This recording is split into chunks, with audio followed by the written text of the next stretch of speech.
not the tangent I expected to go on at the end, but you know what? I'm here for it. I've learned lots of things today. I've learned that my daughter knows how to open doors now. I've learned that Liam didn't know what StarCraft was and thought it was the Pylon game.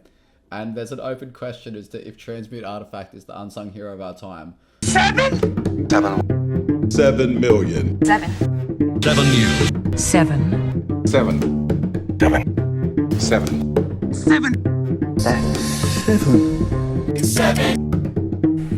7 Point Highlander. Hello and welcome to 7 Point Cast. My name is Liam and I'm joined here by my co-host Mouse. I am indeed here. And today we're bringing you the highest quality guest with the lowest quality audio. And today we're here with Shane from Adelaide. Shane, how you going? Yeah, good, thanks. Yourself? Very well, thank you. Now, recently, Shane, you did really well with a pretty spicy time vault list at the Adelaide qualifiers for the event to end on all events. Can you tell us a little bit about that? So I've been playing a number of, artifact-based combo decks in the past, and recently acquired a time vault. So I figured now's the time. It's time to play this time vault. Right. Are you a dad? Is that an intentional? Now's the time? Not a father, but I definitely love a good pun. So picked it up. I used to play an Oryx Savage's Black Lotus combo deck, and basically shipped a lot of pieces from that deck to this one. Yeah. Okay. So it's like it's kind of like a Bomberman but reimagined. Yeah. Now with less dying to graveyard hate. Yeah. Okay. Now we're just starting to artifact hate. Much more artifact hate. Let's go. Yeah. And before you picked up, well, firstly, what possessed you to pick up a time vault? Tezzeret. The new Tezzeret came out. I've been thinking about time vault for my cube for probably years at this point. There wasn't quite enough standalone good keys to then justify putting in a time vault. And then Tezzeret came out, and Tezzeret's both a very, very good key, but also just a great standalone card. And I'm like, no, I can justify it. I swear. Yeah, the new Tezzeret. I promise. The new Tezzeret is really cool. Like, Liam and I have even been like doing a little bit of experimentation within lands. It's definitely kind of breathing in new life into a bunch of kind of forgotten archetypes, which is nice. And so before acquiring the time vault, what was your relationship to Magic? How did you get into 7 Point Highlander? So I've been playing since I believe 2002 or 2003, so quite a significant period of time. I think Highlander was first introduced into Adelaide in anywhere, I'm going to say between 2010 and 2012, somewhere in that time frame. And I played a lot of EDH up until 7 Point was introduced, and then I like competitive events, and 7 Point was just a way to play EDH, but as a more competitive format. So that took. Who were your commanders? I had, back in those days, I had a Set Qua Deathkeeper from Cold Snap, but now I've got a variety of decks, with probably my favorite being Derevi. They're like Bant Bird. There's like a tribal bird EDH deck. Tribal Excuse me, birds. don't you mean Bird Wizard? Bird Wizard, but the wizard part almost doesn't matter. Oh my god, no. You don't understand. Bird Wizards are cool. They are cool, but just straight birds is where it's at. Wait, is Naru banned in EDH now? It's banned in French EDH. Right. So in heads up EDH it's banned, but in multiplayer EDH it's perfectly fine. So you get to play the bird wizard Naru, but it's in the deck, not as the commander. Nadu is bad. Actual Nadu is very bad. Oh, actual Nadu is banned. Yeah. Derevi was banned in French, but not in global. Yeah. Commander. Did you ever play? I don't know if you remember. I think there was a time in 7 Point where there was like a Winter Orb Derevi deck or a like a Time Vault Derevi deck, and you'd go infinite with Time Vault, but you wouldn't have keys. You'd just be playing like Cura's Follower and Derevi. I saw that deck when it came out and really liked it, but never owned a Time Vault back then, so never got to give it a go. Yeah, fair I enough. did see those lists and they were like chef's kiss. Yeah. And look, Adelaide, the scene. I mean, it's kind of one of the states in some ways where we hear the least about it. What is it like, kind of, like the week to week 7 Point Highlander meta in Adelaide? Like, what are people doing? Like, what are there any things where you guys hear like people complaining about, but it just doesn't exist in Adelaide, or are there any like local menaces which people in other states should be perhaps exploring? Um, we have we're mostly a mid-range state. We have been for basically since time eternal. Combos now starting to pick up in Adelaide, but it used to be a lot of just like mud, a lot of Abzan and Jund and land decks. Hmm. So just all very mid-rangey with like the occasional sprinkle of Grixis. Yeah, okay. Because it's interesting. Like, I mean, at least looking from the outside, not that this content is that much anymore, but I remember I used to think of Adelaide as being like videos Starve made, and he had obviously very soft spot for combo. There used to be this guy, I don't even remember, like Drew Carter used to like be a prolific like like thoughtful poster on the Discord, but he seems to have disappeared as well. So like, have you noticed like a changing of the guard in terms of who actually plays in Adelaide, or is it they're still like a core group of long term players? I would say the core group of long-term players slightly adjusted. A lot of the Adelaide Eternal boys have slowly waned from the format. Probably the only one that we get relatively regular is Beckett. Hmm. But apart from that, we still have Rob Lark that plays. He's been playing for quite some time. Myself, my sibling Russell, um, and like Luke McLaughlin is probably the other like definitely honorable mention of people playing this format like long term. Yeah. And that's a cool thing about the format is it definitely does like attract that kind of like rusted on player who's been around for a long time. Yeah, and I think the other thing that we've had pretty recently is a influx of new players. We've had a lot of new people come to the format. We ran a local league like outside of the store space Hmm. for this with like a top eight cube. There's something a bit different, and that was very well received, and a lot of people like came back into the format, and we had a number of new people like kind of try it out. So it is picking up in Adelaide, which is good. Well, look, as a like community orientated, like format success orientated person, what do you think is drawing these new people in? Like, is it like pointing decisions, or is it just the format in general, new printing? Is it the events type thing? Like, what do you reckon the big draw cards are? I think it's a combination of the format because we're getting people that play a lot of EDH and some of the like we want to play CDH. CDH doesn't exist in Adelaide. And then people are like, why don't you play 7 Point? And then Hmm. we drag them to 7 Point and they have a good time. That's probably the biggest one. The other one is a lot of the other formats in Magic are having kind of a hard time retaining people. Hmm. With obviously like a lot of the bannings, it just being like standards very hit and miss at the moment. Modern and Pioneer, like I haven't seen a Pioneer tournament for some time. Like all the other formats are struggling. People are like, we just want to play Magic, and then all of us are like, come play 7 Point. Yeah.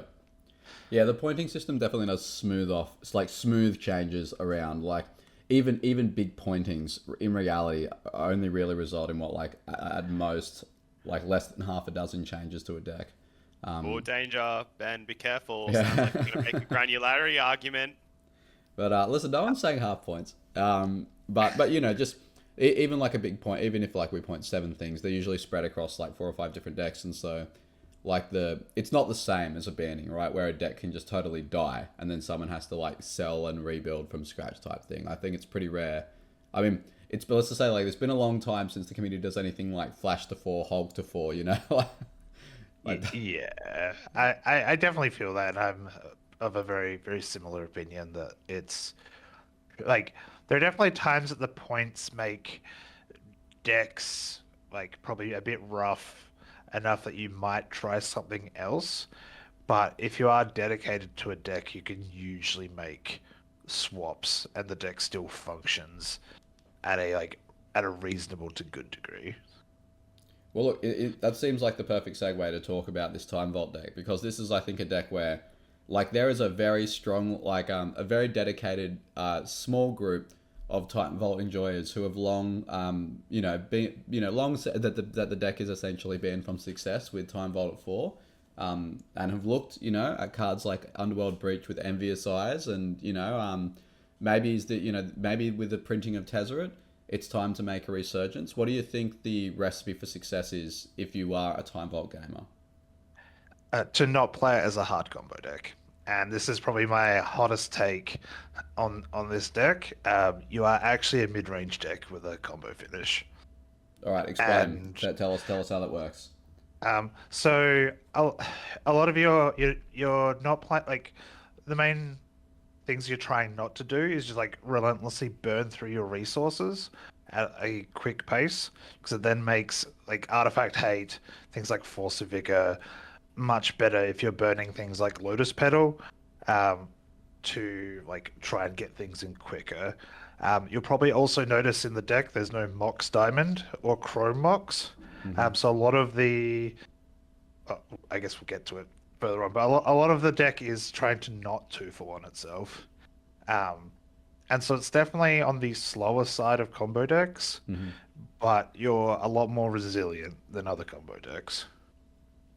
Okay, yeah, fair enough. So, cards like Mana Vault and Grim Monolith, though, these kind of seem a bit more like kind of on the all-in speed plan. In what circumstances do you need to create for these to become part of just like a generic mid-range plan?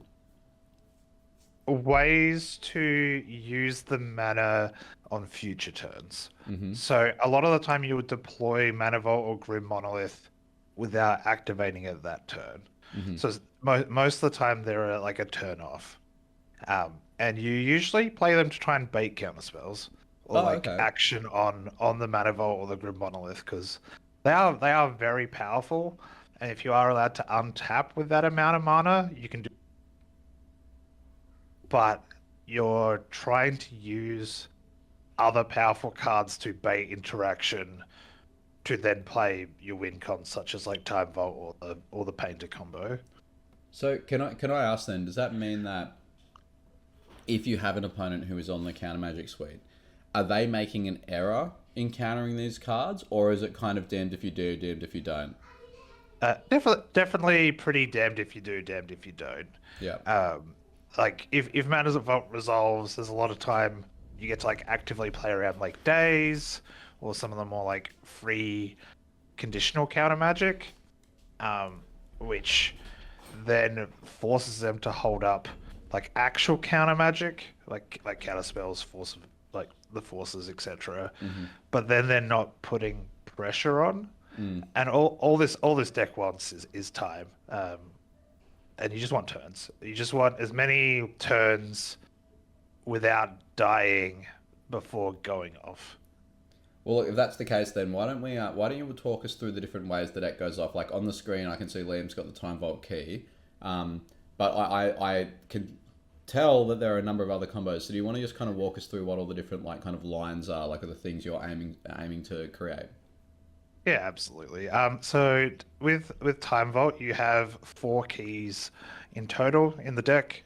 You have Voltaic Key, Manifold Key, New Tezzeret, and the Vintage Cube All-Star Take Servant, which as a 1-3 for 2 is lacking in a lot of departments, but it just gives you that like extra key at the 2-drop slot.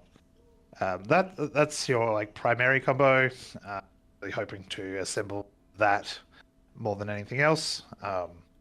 The second main combo, and this combo probably wins you more games than Time Vault, is Painter Servant and Grindstone. The old classic Painter Stone. For those unfamiliar with the combo, it basically just immediately results into your opponent not having a deck anymore. And the last combo, which is easily the worst of the combos, but you kind of have to play it for like just to have a third combo, and also for games 2 and 3 against some of the like really grindy matchups, which is Thopter Sword plus Urza. Hmm. Easily the worst because it requires 3 cards rather than 2, and one of the cards is the creature, so which is very hard for the deck to actually like shoot it out.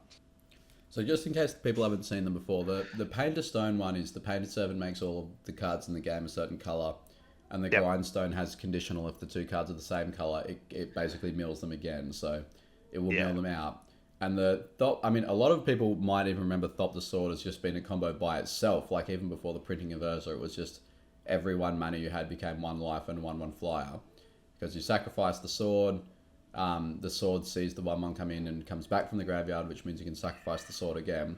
And Urza gives the sword the ability to tap for a mana itself. So now it's just infinite life. You still have to pass the turn, I suppose. But you know, It's unless also infinite mana. and infinite, So the Thopter and the sword both make mana when they come in. true. So Urza doesn't care about summoning sickness. So every Thopter and the sword, every time it comes back, you can generate blue. So you actually go Oh. up in mana during the combo, and then you can use Urza himself to spin through your deck. Right, and And then then then find you're going to get key or stone, and so yeah, it's actually just lights out. yeah. The game is effectively over at that point. Okay, that is very cool. So Urza's okay, nice. Yeah, so that combo is well, actually sounds really good. Is it really the worst one? Yeah, it because it requires the third piece, and it requires Urza being in play to do like the 100 to 0, um, makes it a lot worse. Yeah, okay. And Um, it's not like, God, is there like I'm just trying to like understand the templating of some of Urza's abilities just because so much text is not obviously clear. Could you like Witch's Cauldron Urza and then make any dumb old dude do that? you unfortunately can't Agatha's Soul Cauldron, Urza. So the ability for artifacts to get mana is a passive effect on it, rather than an activated ability of Urza. So Urza reads like artifacts you control gain, or like I'll have to reread it. Wait, are you sure? Urza, Because but I'm pretty sure it says tap an untapped artifact you control colon. okay, it sure is. So you can in fact Soul Cauldron this. Okay, new line, Oh new my line god, assemble, stop making boys. the deck better, Ben. Yeah. I've learned something today, everyone. Well, look, I I just like you know I've played some of these combo decks myself, and there's some things where I went the last time I think I tried to play Painter Stone. I was on like a Lurus deck because I was like, Lurus Breach, here comes Lurus Painter Stone, you know. But cards like Walking Ballista, like and these other like artifacty dudes which get counted. So I'm thinking, oh, maybe there's like a Soul Cauldron, get like tuck Urza away, and then then any basically dude with Dr. Sword does the thing, which would be you cool. could theoretically play Soul Cauldron in this list, upon reevaluation of that specific line, just because like giving welder abilities to things is usually extremely powerful. Oh, true. And Emery.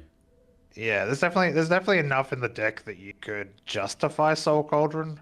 The list is quite tight at the moment, so it's probably a bit of a hard sell, but you could definitely do it if people wanted to experiment with Cauldron. But Okay, cool. So so now that we know kind of like what the packages are, so we're aiming towards getting some of these lines. What's the overall like surrounding stuff which makes it all hum?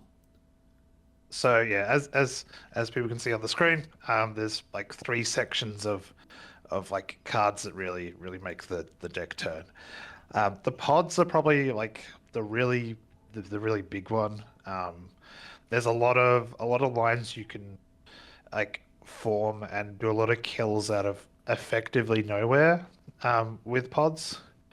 Iron Man, even though it is 5, is still probably the best at the pods because it at least gives you something to use to like start the chain. The one thing the deck is a bit weak for is a lot of the time you don't want to pot away your keys and things, even though sometimes you just do anyway. But Iron Man at least drops off a 0 to find the first key, so you're not always going down a resource. But yeah, the pods can feel a little janky sometimes, but I think the power level justifies the sometimes clunk. So what you're saying is that like it sucks when the only way to get combo piece B is to pot away combo piece A type thing. Yeah. And do you do that? Like is that just the line that you just have to do it and then or do you say, look, there's no like I guess what I'm saying is like, is there any logic where you're like, oh look, I have 4 keys and 1 time vault, I'm just gonna put time vault in play and hope to find a key later? Or is it really like, no, I'm not gonna like put this on the board and expose it until it's really, go time? There'll be a lot of times where I'll pot a key for time vault or for painter servant. Yeah. Mostly because there's enough ways to find part B later on. You just need to find part A to begin with. And at least threaten your opponent with, hey, I have part A, you need to deal with this. Yep. And then your opponent is usually often spending their turn dealing with part A rather than just killing you. Yeah, okay, makes sense. And so the pods we've got here, Iron Man, yeah, the 5 mana makes the is it like treasure? Right? Is it treasure? Is that what it does?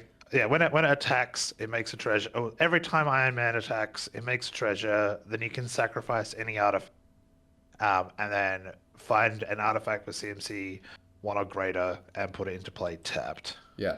And as a 4/4 flying haste, like it's also, I can imagine it's good for killing planeswalkers. Like 4 is a bit of the magic number for certain planeswalkers like Grist and Minsc and Moo, and even opposing Tezzerets if they don't tick it down.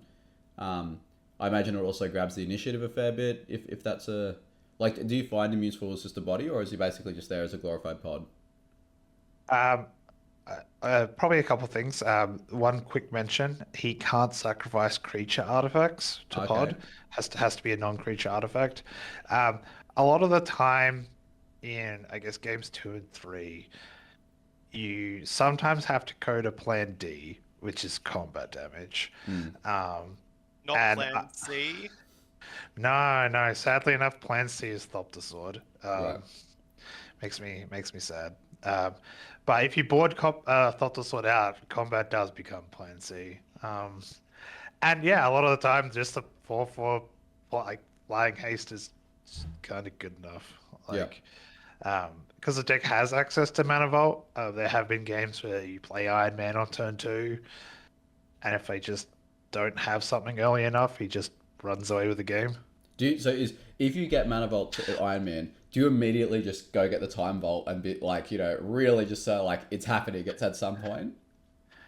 Yeah, most of the time you just get Time Vault and just force them to deal with the Time Vault. Yeah, because I guess if they don't, the Iron Man gets the key.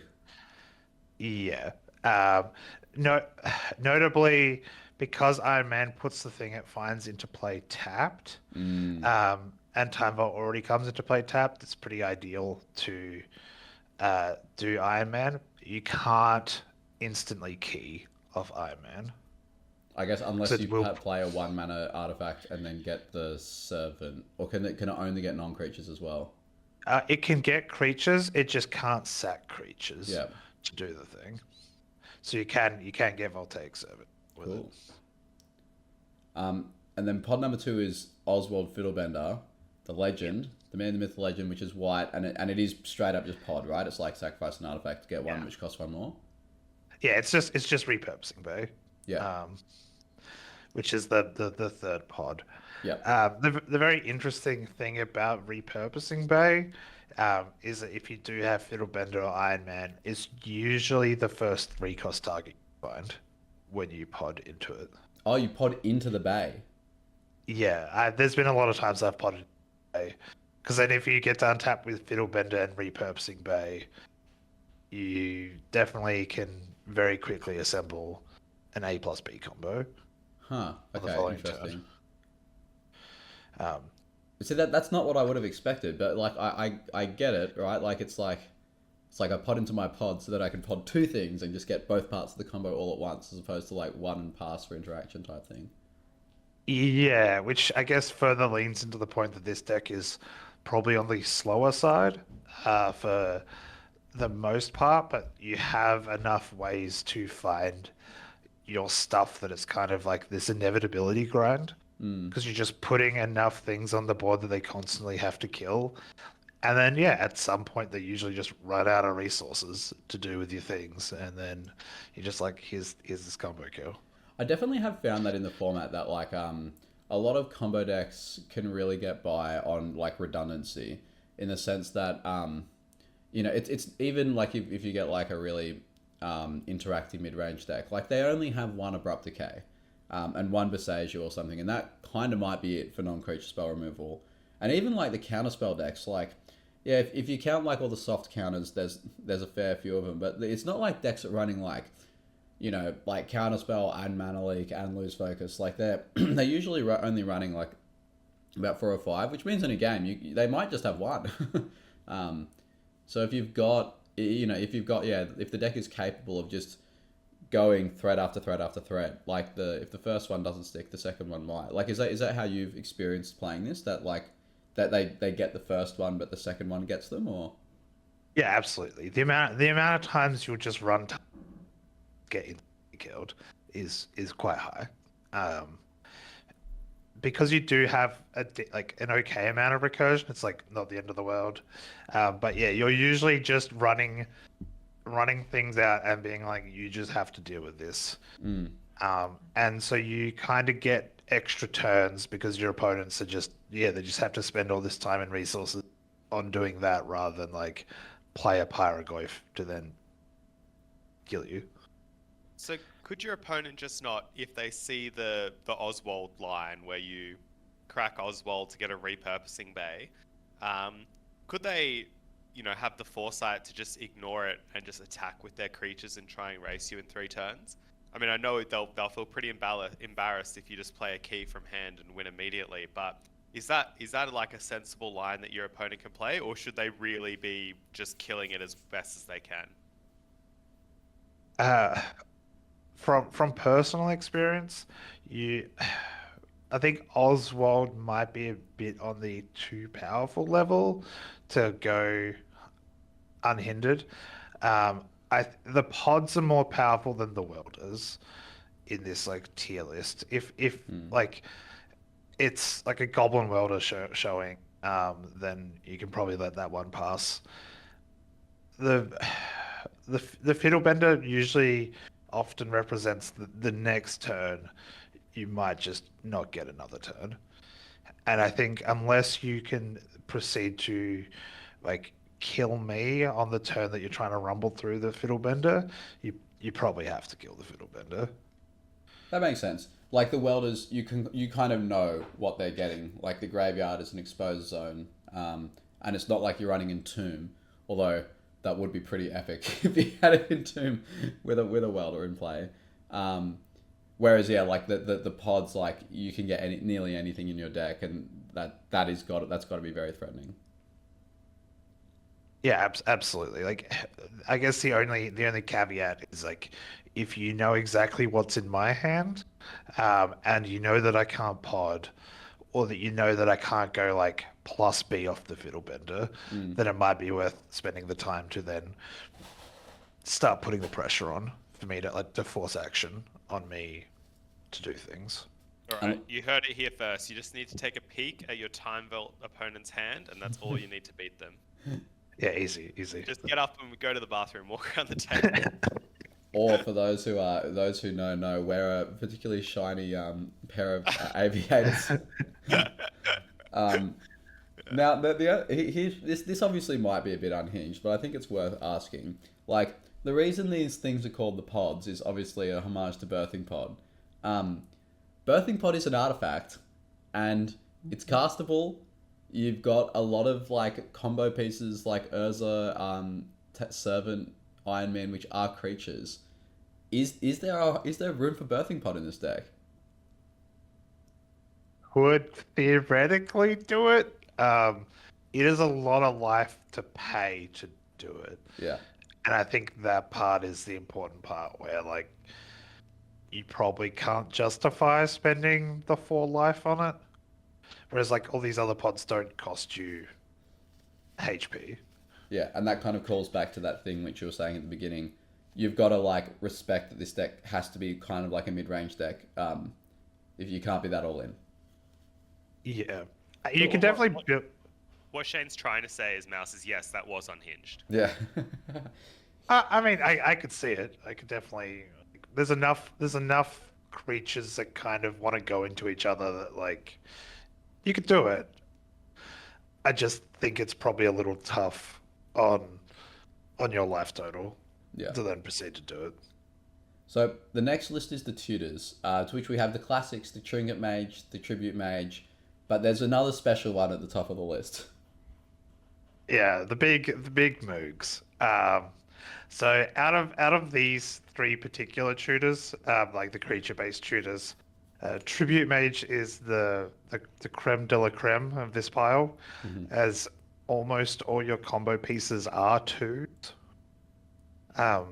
Notably, Time Vault and Voltaic Servant are both 2s.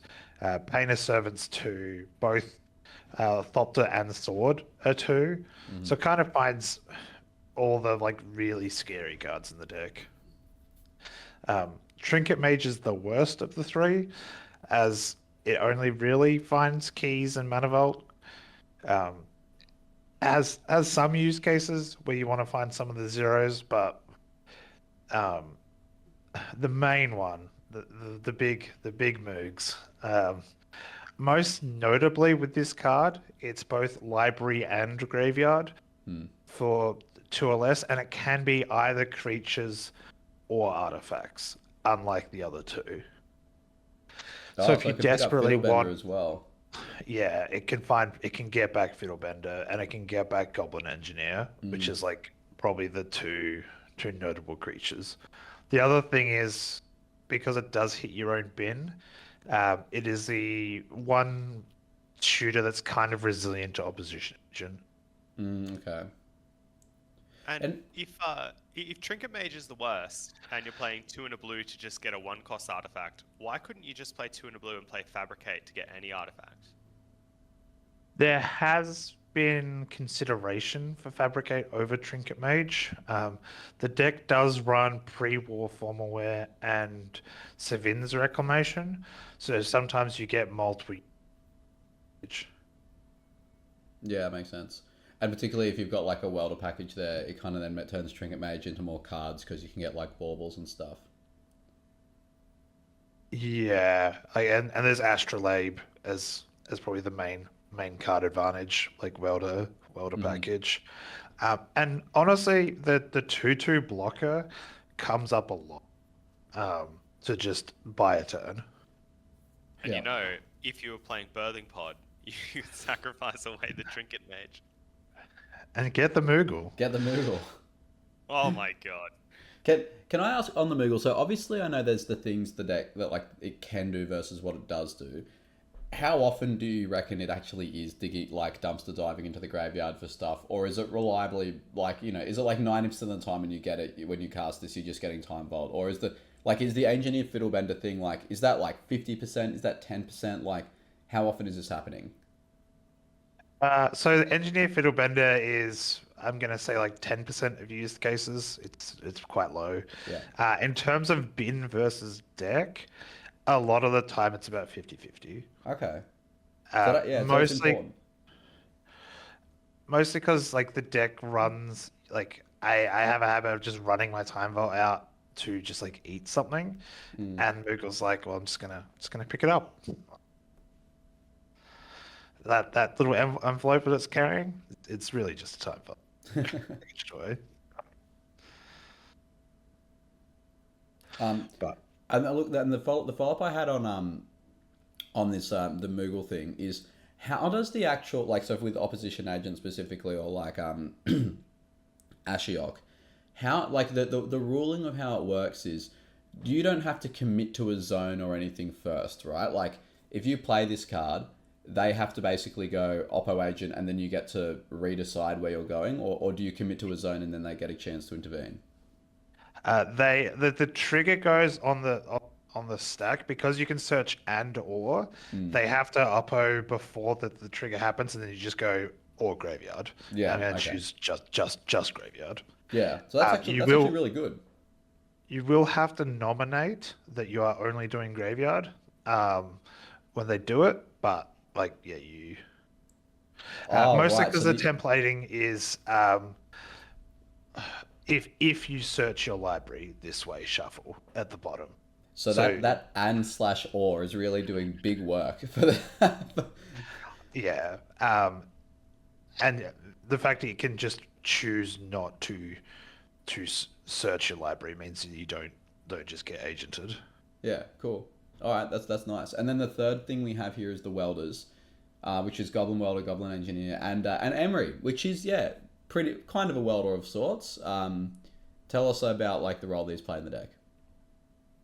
So Welder's very interesting. For those that haven't played with it, you can also target your opponent's artifact and your opponent's artifact in bin.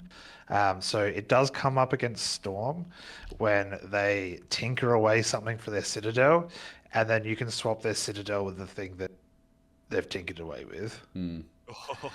Is that line comes up has come up before, and my Storm opponent was very confused and then very sad. Yeah. You're like, you think you're playing the deck that no one knows about? Let me introduce you to Goblin Welder.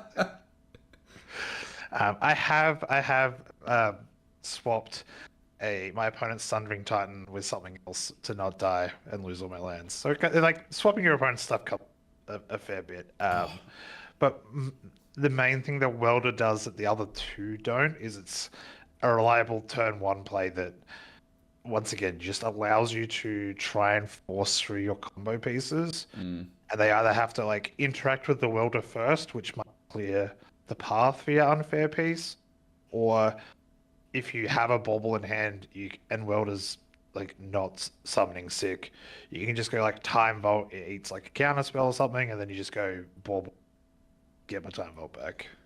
Yeah, I am getting the sense more and more. Like I've because like I've brewed these kind of decks a bit, and it's always a bit how do I say it's like it can be very tempting to just like go more in on tutors or things to find like the one good most reliable combo. But I'm getting the sense like the more we talk through this, there really is this brute force element to this deck where it's like, everything is a must answer. It's like turn one welder, well I will just smother you in value, so you've got to answer that. It's like okay, that's answered. It's like then they'll put the Time Vault on the field. Well, it's like oh well, like I just can't let that stick around, I suppose. So that has to be answered as well. And then it's you follow up with like the Fiddlebender or like the Bay or some like yeah. So is that kind of how like when you thumb out your 7 cards or whatever, is that kind of how it works out? It's like yes, I have 4 must answer things, and whichever one sticks, I'll make the game plan out of that. Yeah, that's I brute force probably the vast majority of my games, which is, I guess, once again going back to the whole you're more of a mid-range deck with a combo finish than just like a hard combo deck. And that means that this deck is not a deck for cowards. Like you've got to be really comfortable running out your engine piece and getting it killed, because you're just going to play another one. Like if you play too conservatively and try to like combo off by surprise, my guess is you're just going to be too strangled on resources. Yeah, and you'll lose you'll probably lose more often than not if you try and sneak in the kill, mostly because you'll then let your opponent like deploy threats and then actually get noticeable pressure. Yeah. Where this is just like here's a lot of hammers and then hopefully one sticks. Yeah. And I have all these ways to get back these hammers. It's just like you have to play your Baragoyf at some point. Do you do the thing like where you're like often with the welders like blocking Baragoyf and then like weldering away pre damage and stuff like that? Yeah, that comes up a fair bit. Yeah. Probably they die a lot to just blocking and getting the one thing back. Yeah. And the I think that like these cards to me are also like the main reason I imagine which pre-war formalware is in the deck, right? Like as a way to like kind of generate just like dudes and dudes and dudes and dudes. Yeah, so pre-war does like a pretty great double duty. Now that the list has changed slightly from the list I won the Pats event, which we'll go into that probably a bit later.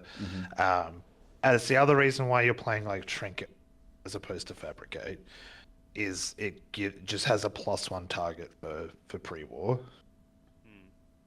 And is now a good time to maybe talk about Phyrexian Dragon Engine? Because I think like this card to me seems like it's there exclusively because of Welders and pre-war. Yeah. Maybe this if the list is on the next slide, this is probably a good time to transition into the deck. Excellent. This is actually on the slide, the amended list after the Tinker pointing. Yep. Yeah, this is probably a great time to have this list up on the pre-war like change. So on the list that had Tinker, the deck wasn't running pre-war formalware. So the original list that won that tournament had the Tinker Dell package instead of the One Ring. And probably the most notable part about pre-war is that you can then pot it into the One Ring. You won't get the trigger of the One Ring to like get protection because you're not casting it, but it gives you another 3 with Dragon Engine and pre-war to then find your point in the One Ring.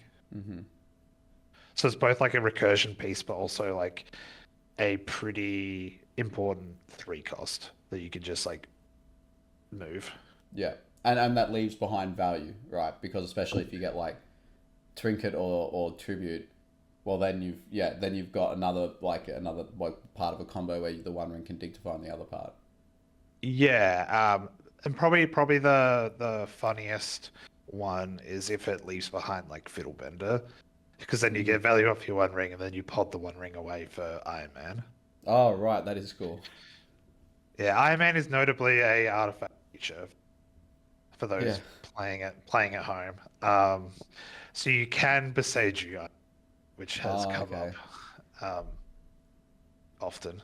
I see what you mean about the about getting like the repurposing bear now, because this deck in some ways like does the traditional birthing pod thing of like, oh, I do 5 pods in one turn, like this pods into that, and then that pods into something else, and then the Iron Man will then pod to get the other part, and I've got you. Like, so yeah, like what is the most amount of podding you've done in a single turn? I think it was 3. Yeah. I think I've had the trifecta of Fiddlebender into repurposing Bay, into pod my One Ring to find Iron Man, attack with pod away. Yeah, sweet. That actually sounds like a lot of fun.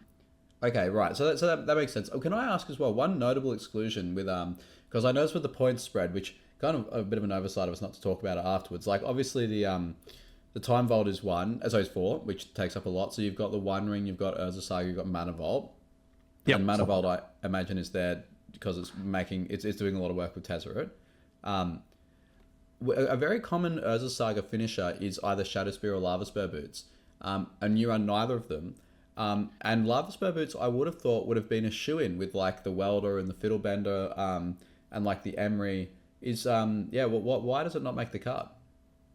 This one's definitely a personal preference thing. I guess I would like to make a notable shout out to Bassa, whose list I initially took, I'm going to say year plus ago, for the original Bomberman list. It's running Lava Spur Boots.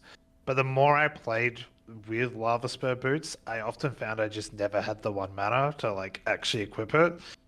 And then I'm just left with this equipment that didn't really do anything.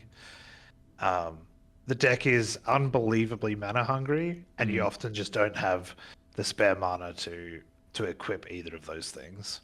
Yeah, okay. Because it's funny, you can often think of artifact lists as being like really mana abundant, but this one isn't. It's not quite like that, right? Because you're not running like Planar Nexus and those kinds of lands. You're not running Tolarian Academy. As you were kind of saying before, you're not Chrome Mox or Mox Diamond. So yeah, I can see what you mean, that it's not it's not like a given that you're going to have a ton of mana. You might actually just be playing a kind of a normal, like, I play my third land and I play a 3-drop type game. Yeah, that's the vast majority of your games is you're just playing like one through to X, and at like all points, you're probably not having mana spare. Yeah. I do notice that you are playing Arena of Glory. So have we just relocated the haste onto a land? Yeah, that's been the main one. The things to note about Arena of Glory, its number one best target is Goblin Engineer, because at least it helps like cast that guy, and not give you awkward mana. It's the most powerful with Goblin Engineer. A lot of your stuff doesn't necessarily need haste, so like neither of the like mages need to haste. Moogle doesn't need haste. Dragon Engine doesn't really need haste. It's more of just like a blocker. So the only things you really want to give haste, Welder, Engineer, Fitter. Notably, you almost can never give Emery haste because she's usually just a blue cost card with no additional pip. Yeah, yeah. So yeah, it kind of has just been transferred because you just don't need haste all that much. Yeah, okay, cool. Well, is there anything else which people should know about this list? Like, there are obviously other cards in the deck, but, I don't think anyone's going to have any big questions about them, like Stock Up, Transmute. There's some interaction cards, like it's almost like a Trinket Mage package of Spellbomb, Portable Hull, Soul Guide Len, just tutor up and interact with a zone. Are there any other really crucial pieces people need to know? Or is now a good time to maybe talk about the Tinker list and what its strengths and weaknesses were? Probably just 2 quick notes on this list. So One Ring obviously goes really well with like all the keys. The main reason why Otawara is in this land slot in the main is an additional out for your own One Ring. So you have a bunch of pods, but like Otawara is mostly in there to nab your own One Ring to reset it if it gets a little scary. And Portable Hull catching anything to a less comes up a lot. So it can also nab things like Null Rod and Collector Oof and stuff for people who like haven't interacted with Portable before. Yeah, actually, I was going to ask, like, what is the plan for Null Rod, Collector Oof? I see on the sideboard you've got, like, Chainsaw, Prismatic Ending, Rip Apart, Wear Tear. You've got the Portable Hull. You even got into the Floodmore. Is it pretty much just side in all this interaction and go for it? Or is there a way for the deck to function without needing the activated abilities, so to speak? So I guess with the sideboard you have up, this is for the Tinker list. But yeah, Prismatic Ending comes in almost every game. Chaos Defiler comes in almost every game. There is a very cute thing you can do with Transmute Artifact where you find the and then just don't pay the cost, and so then you get both halves of the Defiler immediately. Oh, is that how it works? Yeah. So Transmute will like put it into play. The Chaos Defiler trigger will technically like go on the stack, and then it immediately dies if you don't pay the difference in cost. Does window. Does that work like that with Sunring Titan as well? Yes. Oh my god. Okay, there's like in my head there's like a whole new category of deck which is totally unexplored. They just transmute double Chaos Defiler or double Sunring Titan your opponent. I had no idea. Yeah, because anything with a die trigger, I guess ETB and die trigger, because it'll see both halves. Because part of the resolution of makes you try and pay for it or sack it. So it's not like Mox die. If this is how it works, like, why aren't people just transmuting, like, I don't know, like Battle Ball or like surely there are other artifacts with absolutely insane ETBs which just give you a huge boon. I mean, the main one is the main two are Sundering Titan and Chaos Defiler. Probably the only other like really interesting one is Portal to Phyrexia. Oh yeah, Obviously, true. that card you want to stick around just because of how the rest of it works. But if you really need to like triple edict your opponent, like that's another honorable mention. Yeah, but it also like puts the thing in the yard, for like weldering later on. Yeah. I don't know. I feel like this is very unfair, and more people should be doing it. Like, yeah, okay, cool. Hey, this is neat. I own one of these cards, and like even like cards like Worm Coil Engine, you know what I mean? Which just like make like a bit of a board. I'm sure there are other better examples which are not coming to mind. But yeah, that's very cool. This is just speed running things you can do in Flash with Cube. Yeah, true. Yeah, Oh my god, that's it. It's the Flash Transmute Artifact deck. Yeah, it's Flash's long lost cousin, I guess. Yeah. But it's better because you don't have to have it in hand. You like just get it. There's gotta be some crazy artifact ETBs I haven't considered. Yeah, it's pretty sweet.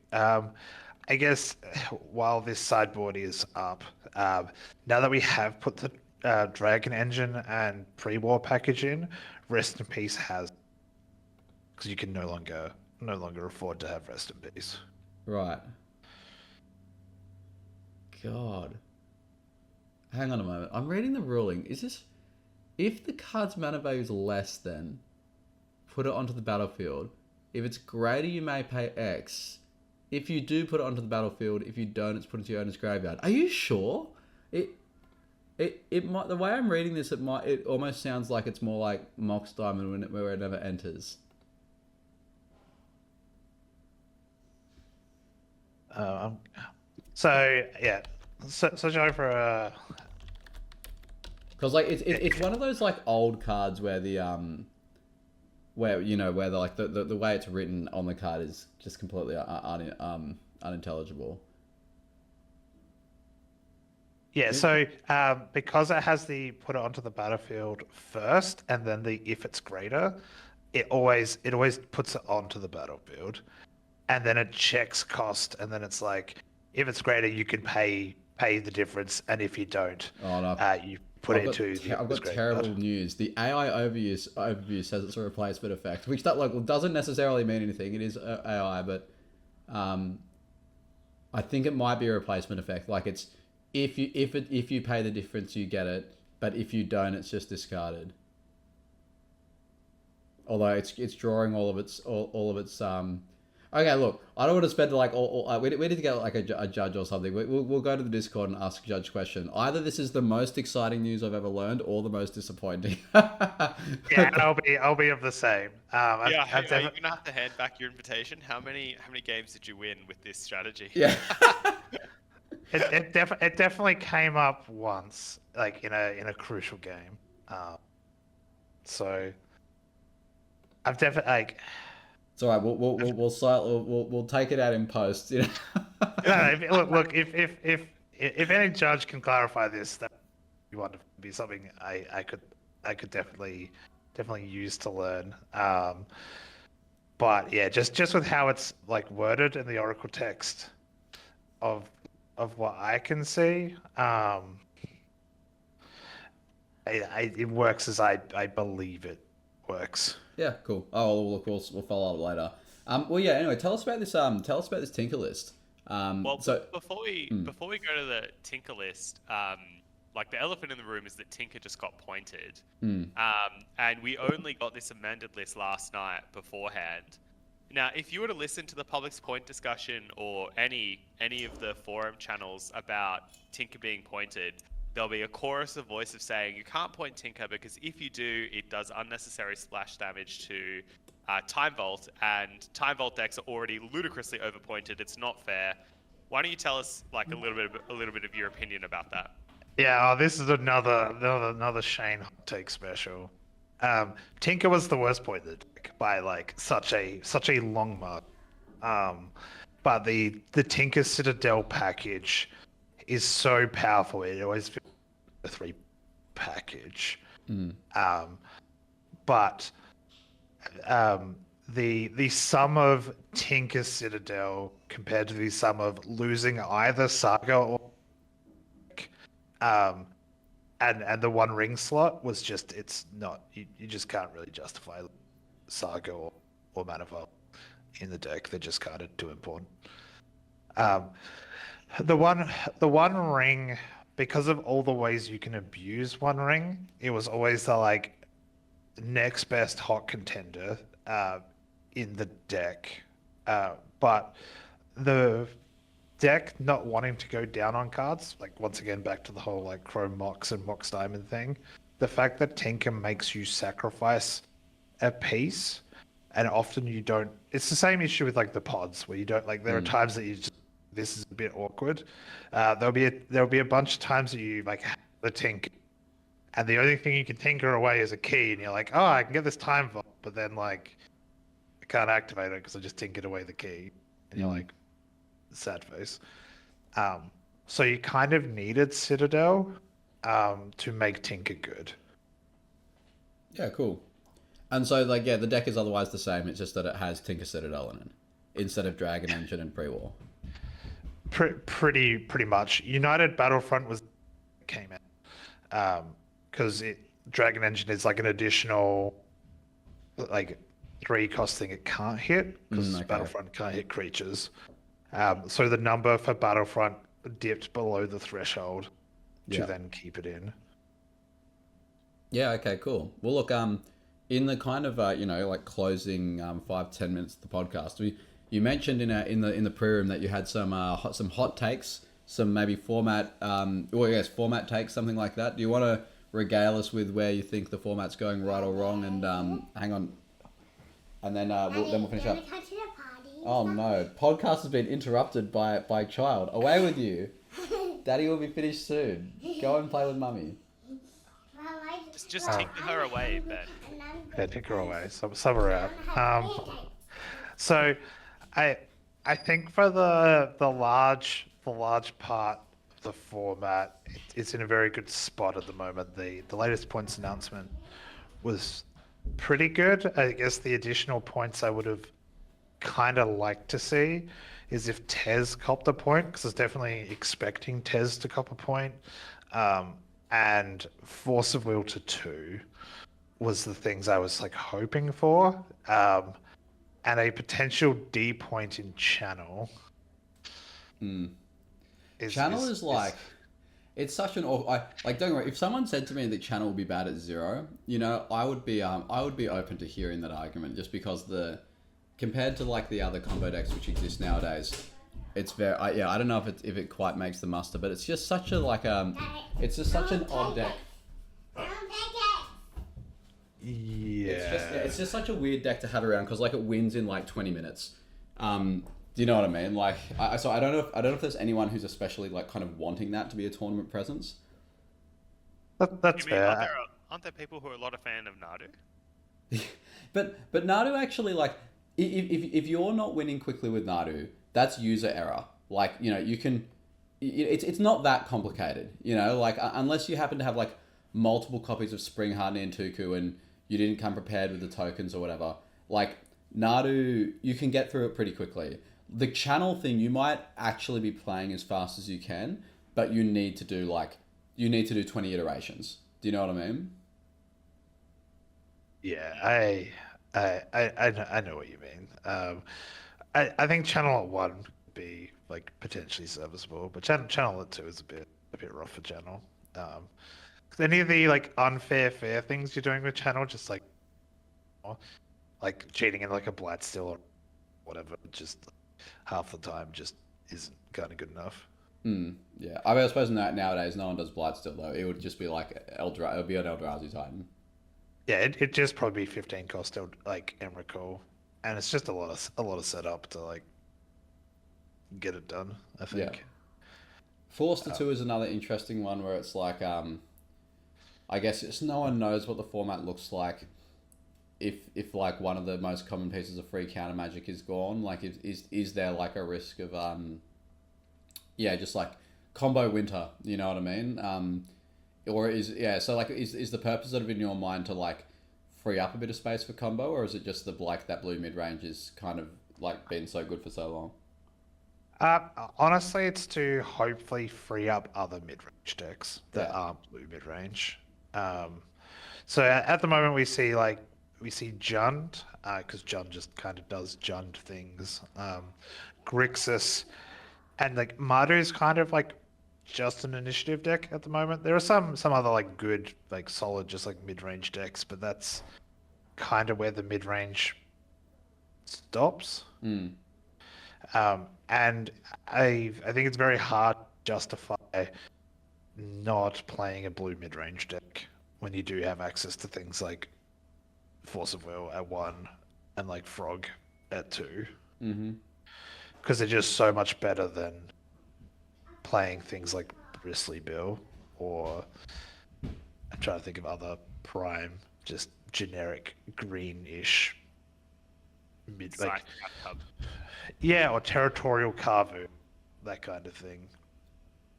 I mean, how do you explain Jund's like? Because I feel like Jund is having like a quite a good successful period at the moment, and it's kind of like a premier non-blue mid-range deck. Um, say for example, you did deliver like a big blow to Grixis and the other blue mid-range decks. Is there a fear that Jund would just like take over, or I think like because Jund doesn't have that access to things like counter spells, there's still things like combo to keep Jund in check. The like initiative decks also kind of keep Jund in check, where like you can spew out a fast dude, you get the initiative, and if Jund is spending time to deal with your stuff, at least you have this background bit of card advantage like ticking over to like kind of keep parity with what Jund's trying to do, where like, you get to do that less into something like Grixis, where they yeah? do have. So the argument is something like Jund is a deck with more distinct strengths and weaknesses, whereas Grixis is kind of flatly got a reasonable percentage against everything. Yeah, that's basically my main reasoning Yeah. is Okay. and it does things that no other deck can really do, as in like play your hyper proactive threat, but then just a lot of the time just have a free protector. Yeah, the Whereas free like protection, it definitely is what puts these decks over the edge. Like it's the well, I don't know, it's the what is tempo answer, right?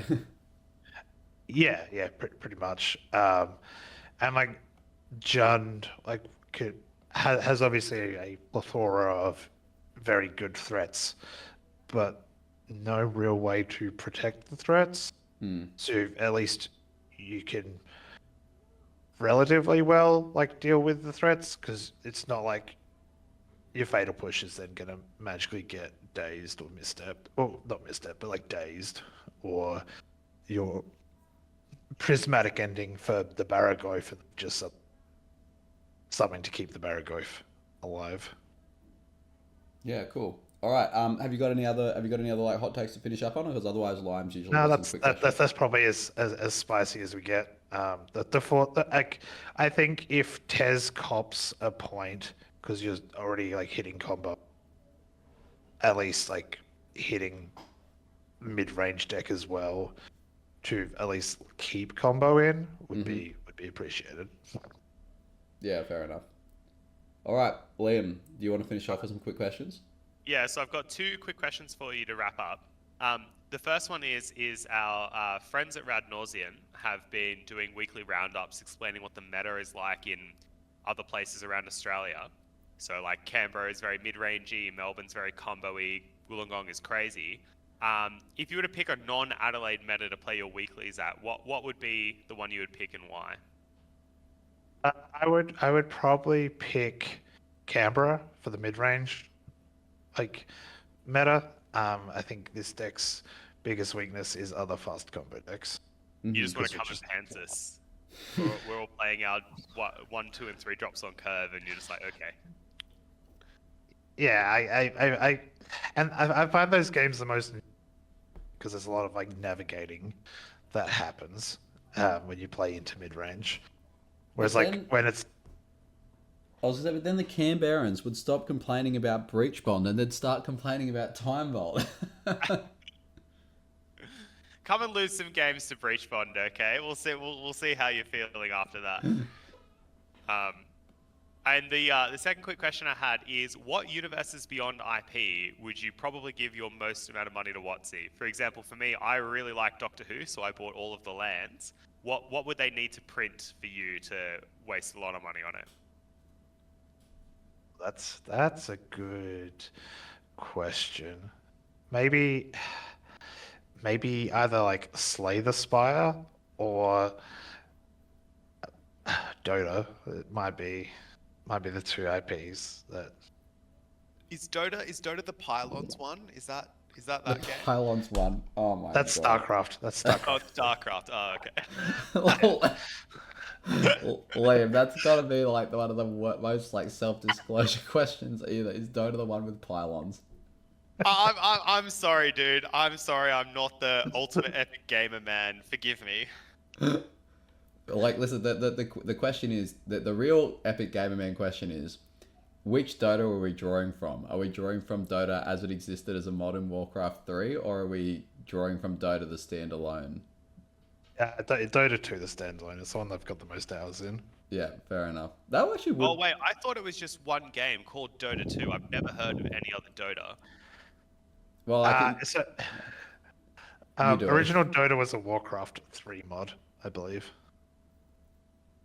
That kind of took off. So, you know the game with the pylons, Liam, right? That's StarCraft. The same company that made the pylons game also made a different game called Warcraft, which had other different buildings and was, and then in there was a custom map called Dota, alongside some other custom maps. You know Twilight's Eve, that game we've played a bunch of, all that, like the Warcraft 3 mod? Oh, Twilight's Eve. Yeah. Yeah, so Dota is like that, but popular. Wait, so Dota and StarCraft, they're Blizzard creations. Yeah, well, Dota's not a Blizzard creation. StarCraft and Warcraft are Blizzard creations.